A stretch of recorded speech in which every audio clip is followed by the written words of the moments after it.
This tutorial is going to talk about adjusting the color of your font.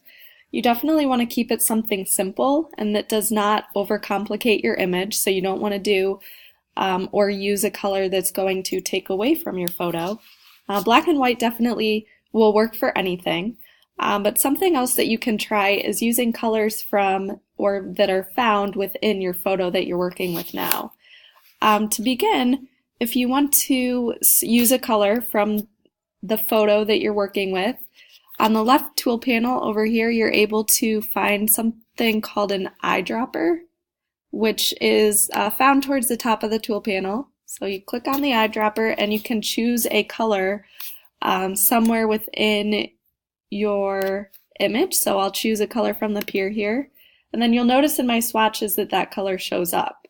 And if I go back and click on my text and highlight my word, I'm able to go back and click on that color swatch and hit OK, and then it will change my font to that specific color.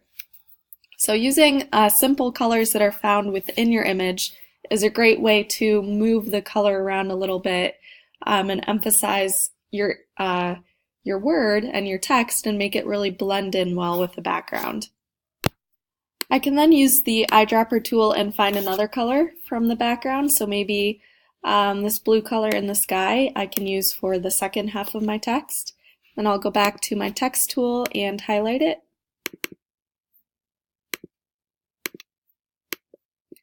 And once you highlight your text, you're able to click back on that color swatch and hit OK, and it will change the color of your text. I'm going to hit OK again so the R changes color. Now you'll notice that it blends in too much with my background, which is something that you don't want. So another effect that you can do is add a drop shadow to help your text stand out if it blends in too much or if you want to use a color that's a little bit lighter. To add a drop shadow, if you double click on your text box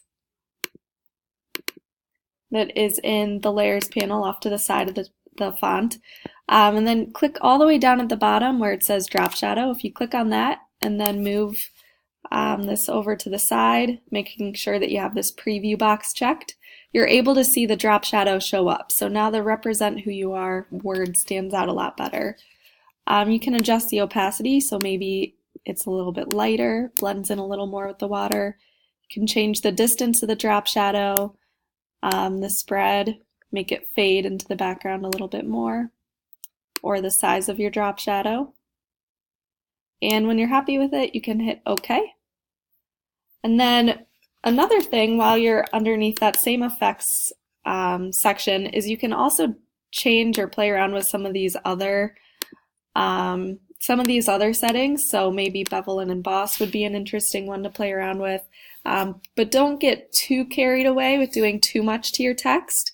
You still want it to be able to add to your photo instead of taking away. So you don't want it to distract, but play around with some of the different settings, see what you like and what will apply to your individual photo.